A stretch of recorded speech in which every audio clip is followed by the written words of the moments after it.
At my direction, the United States Armed Forces conducted an extraordinary military operation in the capital of Venezuela. Overwhelming American military power, air, land, and sea, was used to launch a spectacular assault. He was really having trouble getting through that, but he did. And hey, everybody, welcome to the brave new world of 2026, and also 2003. And also kind of the late 80s, where an increasingly unpopular Republican president turns to invading a country to steal its oil wealth as a way to just coast through the rest of his term. I don't know if it's gonna be as successful for Donald Trump, because the American people were very clear, even before they launched this thing, even before they planned this invasion, that they don't want war with Venezuela. They don't want another 10 or 20 years of nation building. They don't want more instability in the region that will cause problems not just there, but also here. Nobody wants this. Also, by the way, that FIFA Peace Prize, it used to mean something, and it's losing its shine at a record pace. But anyway, we're just a couple of days into the new year, and we're at war, so that's cool. So we went into Venezuela, we kidnapped the leader of a country and his wife, who, by the way, I have no interest in either of those people. I want to be very clear about that. But everything around this is terrible in ways we'll get into. But first, here's more from the press conference. We are ready to stage a second and much larger attack if we need to do so. So we were prepared to do a second wave. The Monroe Doctrine is a big deal, but we've superseded it by a lot. By a real lot. They now call it the Donroe document, I don't know. We're going to run the country until such time as we can do a safe, proper, and judicious transition. So we don't want to be involved with having somebody else get in, and we have the same situation that we had for the last long period of years.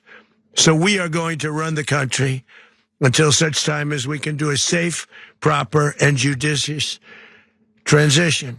And it has to be judicious. It's important to me, even as a lib, for it to be judicious. I think everything should be as judicious as possible. Okay, so we did it, and if we had just kidnapped the head of a state and brought him back here to go up on criminal charges, after literally pardoning the head of another state in that region for specifically those things, deeply ironic there, then maybe we'd be having a conversation. But anyone on the right, and we'll get into all the arguments, that wanted to be like, oh, this is just like a law enforcement thing. No, Trump is being very clear there. We run Venezuela now. So, by the way, when we were saying all the time that the boats is made up nonsense, nothing, it's just a pretext for this, is to normalize the idea that we're at war with Venezuela. No, we were proven right by that, by the way. It wasn't about fentanyl, it wasn't about narco-terrorism. This isn't about narco-terrorism. Drugs have absolutely nothing to do with this, and we'll get into all that. But no, we now control Venezuela, or maybe Rubio does, or maybe Stephen Miller, or Big Balls, I don't know. He doesn't. By the way, did you know that they spent the last year like utterly clearing out the sections of the American government that would be somewhat capable of trying to manage this thing? They destroyed all that. And then they're like, oh yeah, no, but we do want to run that country because oil or whatever. So that's really fun. So we get to run a country, and our military is gonna stay. What do you think this is gonna cost us? $200 billion, $300 billion, $500 billion over the next 5 years or whatever. We have money for that, don't worry. We don't have money for SNAP benefits or soft power around the globe or anything like that. Lauren Boebert's conservative constituents in Colorado, you don't get clean water because that costs $500,000 for the pipeline. Can't afford it, can't afford it. Endless nation building in our hemisphere. Oh, of course we got money for that, obviously. Do you not understand how neoconservatism works, everybody? But anyway, we're also, while all of this nation building is going on, we're gonna have this fun little legal side quest where they pretend that this is about Maduro.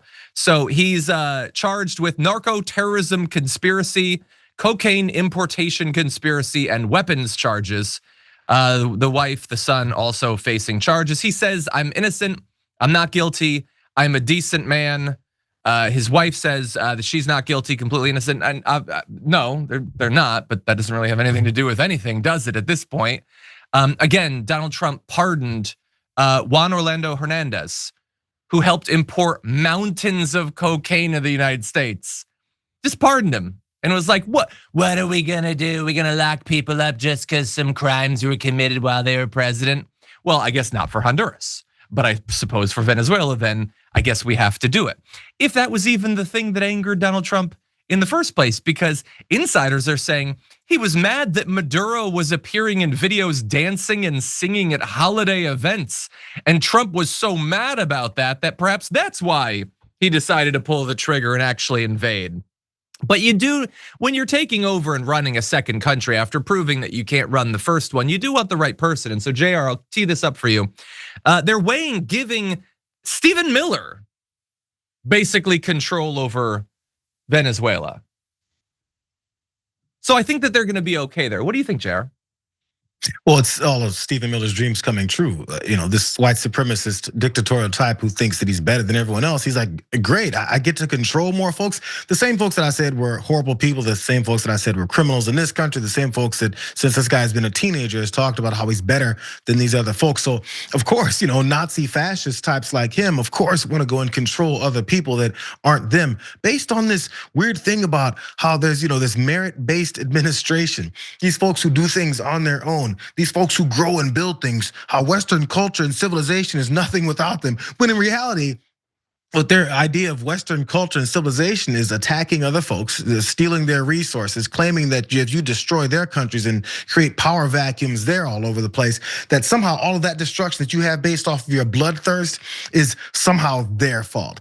This is the approach that they've always taken because they've never created anything. He's never had any responsibility for anything. They've never actually done anything that's productive in this world. And they're taking on, I guess, their genetics of destroying other people's countries because they have this weird a white supremacist mindset that does nothing but destroy things. These are the savages of the world. These are the folks who, after talking about peace and Nobel Peace Prizes and all this stuff, come in and then go to destroying more people, killing more people. It's weird how this guy and Stephen Miller have no visions of going in and taking out Vladimir Putin and creating some kind of vacuum there. And then maybe Stephen Miller overseeing Russia. Yeah, isn't it weird how that doesn't work out that way? No, because Vladimir Putin's awesome, and he gets to do this in his sphere. We do it here, China does it over there, Russia does it up top, and then that's how it works. And that benefits collectively 300 people in the world or whatever. But maybe 100 million more here in the United States are propagandized to believe that somehow it's gonna help them. And we'll cover a couple of the ways that they're trying to convince them of that. But first, so picking Stephen Miller, mad because of the dancing. Thank God we didn't put a woman in charge. She might be emotional, and illogical. But we have Trump to go after a guy because he danced. And then, hey, you remember how like Maria Corina Machado people thought would be put in charge? It's not looking that way. You wanna know why? What, because she's not deferential enough to Donald Trump and his aim of just giving the country over to Stephen Miller and oil companies? No, it's not that. Two people close to the White House said the president's lack of interest in boosting Machado, despite her recent efforts to flatter Trump, stemmed from her decision to accept the Nobel Peace Prize, an award the president has openly coveted. Although Machado ultimately said she was dedicating the award to Trump, her acceptance of the prize was the ultimate sin, said one of the people. But he already got the FIFA one. What does he even care about this? Okay, so he danced. We got to take him out. She took the award, so she doesn't get to be our puppet. We have to choose another puppet, or just murder our way through the ranks of the regime until we get the puppet that we want. But women are emotional and can't be trusted with politics and everything. And just to be very clear, because I listened to the Daily this morning, and as I said in my production meeting this morning, I'm continually astounded by the way the mainstream media needs to pretend that all this is like sane and rational and not the craziest goddamn thing that we've seen in decades. Donald Trump desperately needs to be removed from power by any means necessary. Impeachment, conviction, 25th Amendment. I really don't care at this point. And by the way, if you have a problem with me saying that, Donald Trump has proven to all of us, if you don't like a leader, you can just get rid of them. That's just the way the world works. And Johnny Damage tries to learn lessons in this term. And so that's what I'm doing. We cannot afford, America, our reputation abroad, we cannot afford this absolute lunatic destroying not only our economy, but our relationships abroad, our ability of our corporations to sell products internationally, any remaining esteem that we might have left over from foreign countries. He is doing this damage literally every day. Now, let's jump to, and by the way, I mentioned, that I know we're going over, I apologize. It's the biggest story of likely the first 6 months of this, and so that's the way it's unfortunately gonna work out. But he says of the current vice president, Delcy Rodriguez, who got sworn in, if she doesn't do what's right, she's gonna pay a very big price, probably bigger than Maduro. He means he'll kill her. That's what he is, like, you understand that. And so if anybody thinks that like, oh, this is good for Venezuela and the people of Venezuela, because Maduro was a dictator, which I'm not even disagreeing with. Do you think that like just a domestic dictator is somehow like, is it worse than just having a puppet who's just there to give American corporations what they want? Is that better for the people of Venezuela? In any event, we're gonna go to one more video to remind you of sort of how we've gotten here propaganda-wise. Saddam Hussein and his sons must leave Iraq within 48 hours. So how far would you go to take Maduro out of office? I don't want to say that, But you want to see him out? his days are numbered. This regime has already used weapons of mass destruction, We're formally classifying fentanyl as a weapon of mass destruction. trained and harbored terrorists, including operatives of Al Qaeda.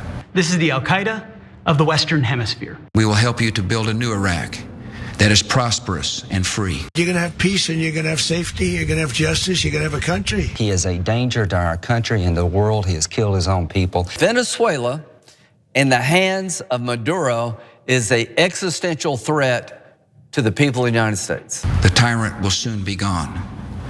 The day of your liberation is near. We want peace, liberty, and justice for the great people of Venezuela. Yeah, so if it rings a bell, perhaps that's why.